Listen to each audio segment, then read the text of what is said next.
Okay, gonna look at a foreign currency pair here. Um, this is Great Britain, British pound and New Zealand dollar. And what I have here is a quarterly. So this is going back a ways here. This is basically from 2000, okay, all the way down to 2007, and then 12, 13, a swing up in 15, and then we've come back down. Okay, these quarterly charts. What you have here is, say, Harami Cross, okay, where so far this quarter it opened here, traded lower, and came back, okay. So it's basically how I'm looking at this is kind of a larger picture here of it moving.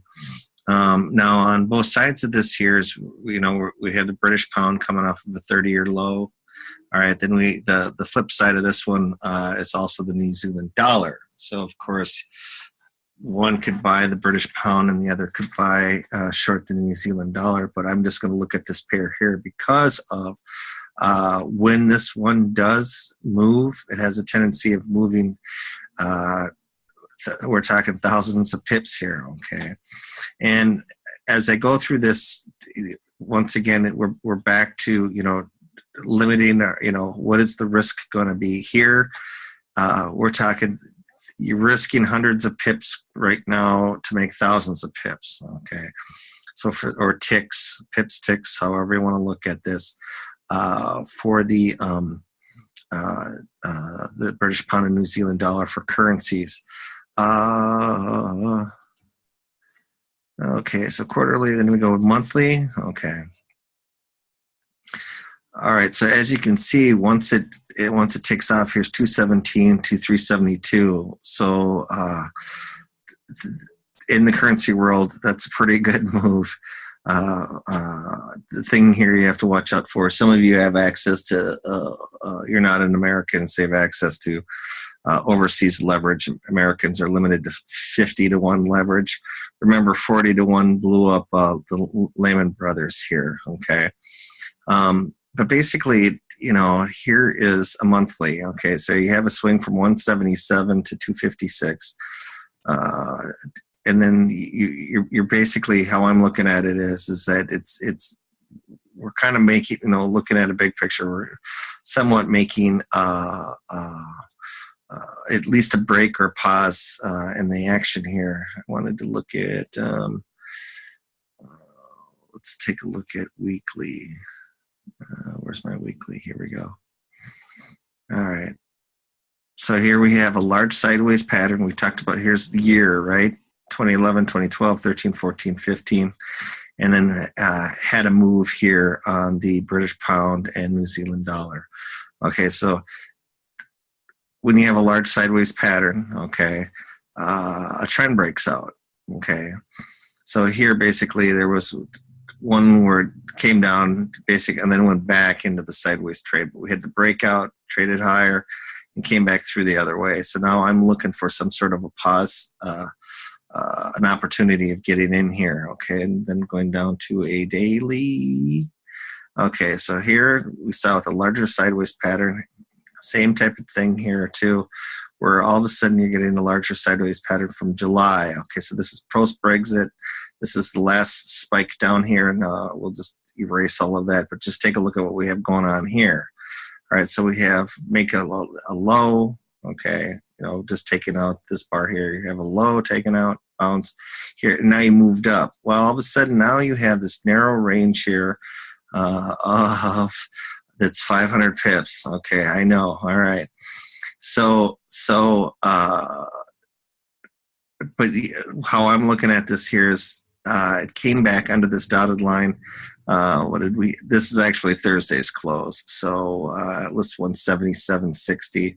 All right, so I'd be interested on any type of pullback here. And the one brokerage firm that I use, they allow you to buy, you don't have to buy 100,000 or 10,000. If you want to buy 1,000, we'll call them units of the pair here, okay? Or a percentage of your portfolio, 1% to 0.5%, 3%, that kind of thing. You can do that, okay? And then I believe on my daily here, right? Go all the way to the beginning. Yes, okay. So here we have the cash. Okay, so here we're at what did we close at? 178.92, so 179. So here we have basically a low in early November. We have a move up, basically trading the sideways, poked its head, which was support, now turned into resistance, poked its head and came back. Okay, so what I'm looking for is that it either takes off running right away or some sort of pullback. Okay, and that's what I'm looking for. So for me, so what I would do is whatever this low was, what do we have for a low? 177.30. I'd have something down here, 100 units, 1,000 units, 263, whatever, that kind of thing, just to get it splashed onto the screen. Now, if it continues on, it's above what was resistance. It's now, it's going to treat that as support. Here, though, because we saw the larger picture coming back, 15, 16 years plus of a low. So, okay, between the pair of those, now we may have a pullback in British pound and an up move in the New Zealand dollar, and this may come back. I'd be interested in supporting it with targets up here into the 190 level. Okay, so we're talking, that's 1,000 pips this way here. Okay, but the deal is this, you're looking at something once, coming off of a multi-year low, and it's working on it. It may only be a bounce, but this is, this is the opportunity type thing. I think that's pretty much it for now. What I'll do is keep an eye on this. I have some of you that want me to do, I believe you can look for 10 pips a day. It's basically a percentage. You're working on trying to earn 3% a day trading Forex.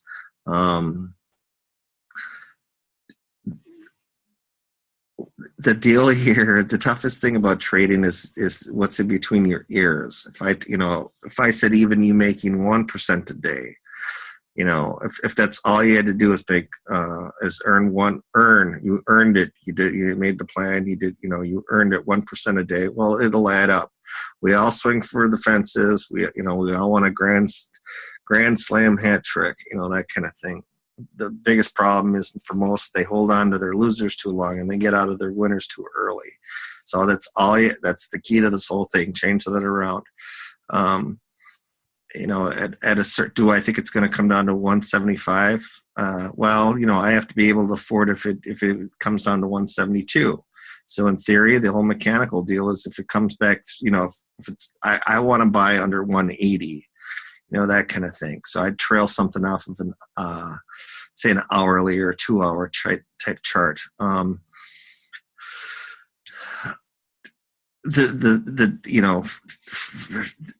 When I saw the big picture, I said, okay, I want to be interested in this. I mean, there's an opportunity here if it does continue, say, like with the British pound, and as we move forward, that the stronger dollar does begin to affect commodities, that will hurt the New Zealand dollar. And you're talking now, all of a sudden, you're not talking 1,000 pips, you're talking 10,000 type pips here. Because as we did when we went back and looked at this, where am I here? All of a sudden now you go from 170, you can go to 270. Well, here's 250. We're talking 8,000 back up into here. Even if you get into the meaty part, there's a good opportunity of buying something. Now take a look at this here.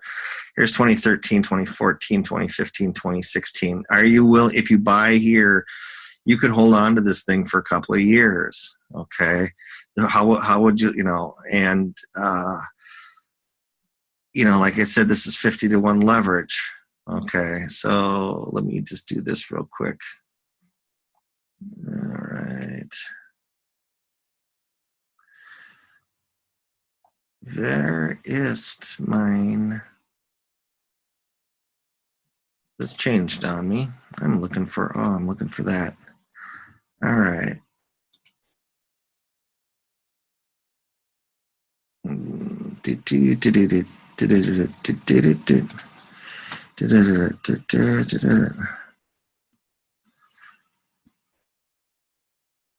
we're talking, you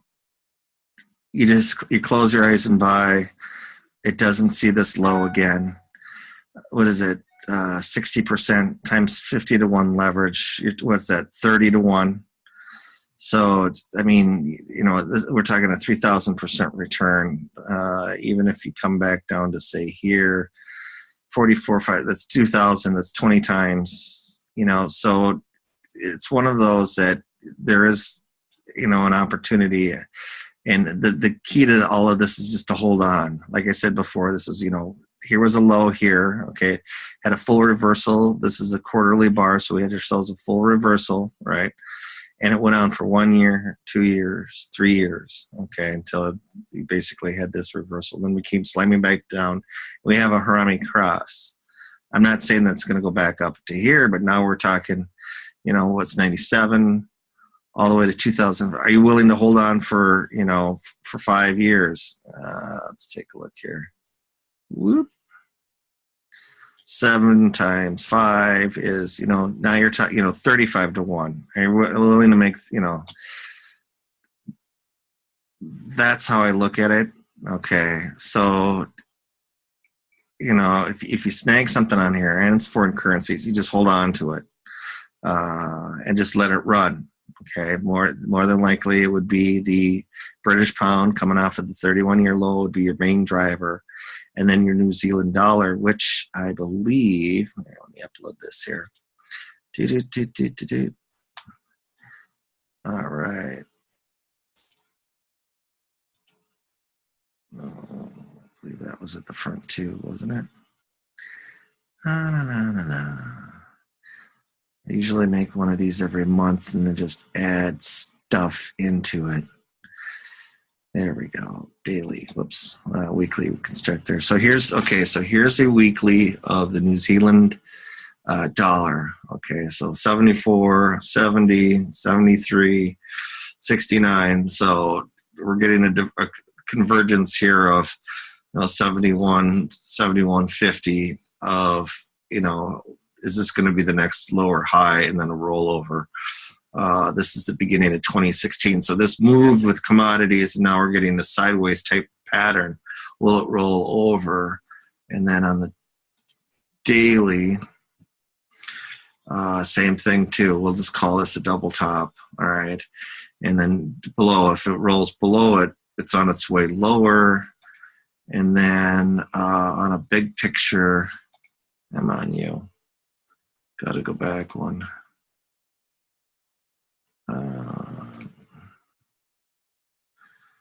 Go back to monthly.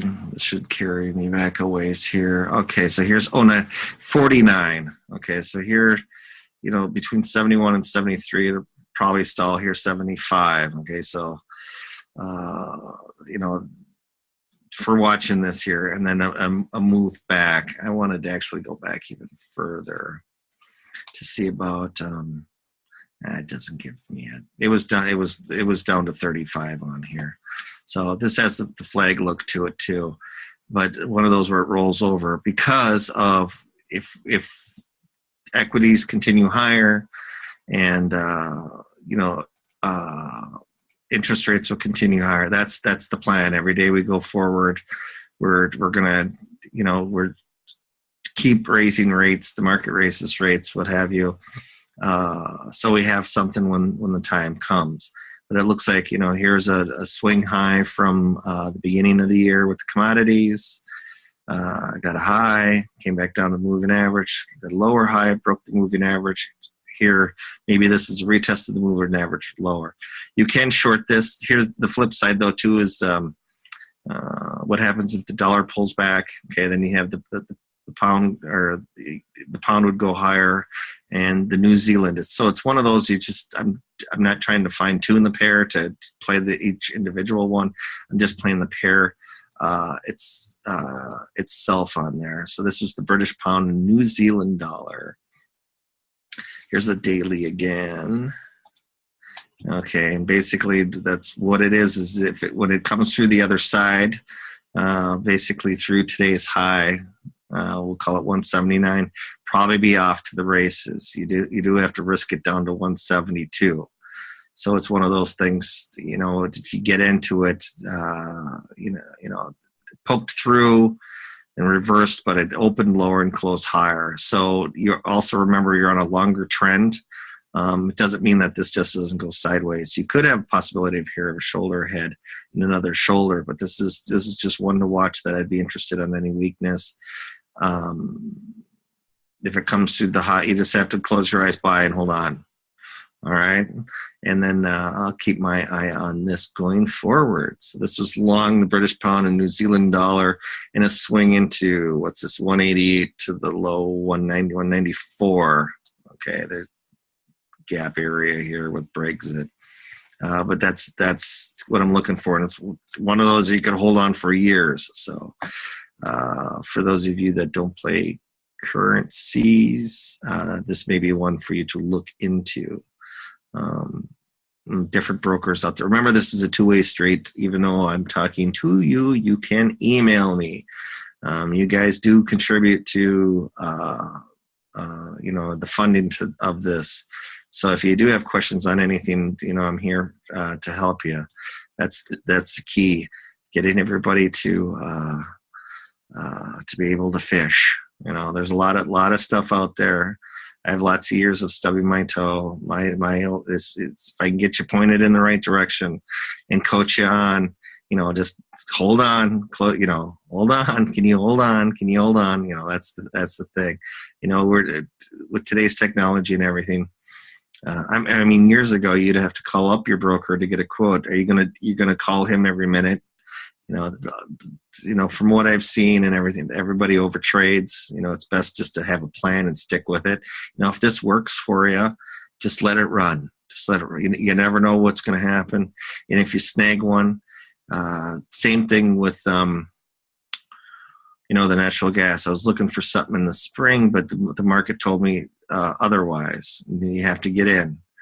And it's what is the market telling you? It's telling you after coming off of 16 years of coming down or what have you, it's lost its momentum and it's bouncing. So at best, even it's a sideways deal, which is still hundreds of pips. And what I'll do is probably do a video on intraday trading on things like this, like how to fine tune your positions, because a couple of you are interested in Forex. My deal is Forex traders have a lifespan of 6 months and day traders have a lifespan of 9 months. And most of it goes down to over trading your account. Even at $1 a deal, you could whip up 60, 80 trades a day. 60 to $80 a day in commissions times 20 days, you're up to what, $1,600? There's your mortgage payment. That's only 1 month, and you have to have the winners on that thing though. So, but we all want to find one that's a grand slam of hat tricks type of deal. And, this is an opportunity of basically going against the trend for the last 16 years. So that's the British pound and New Zealand dollar.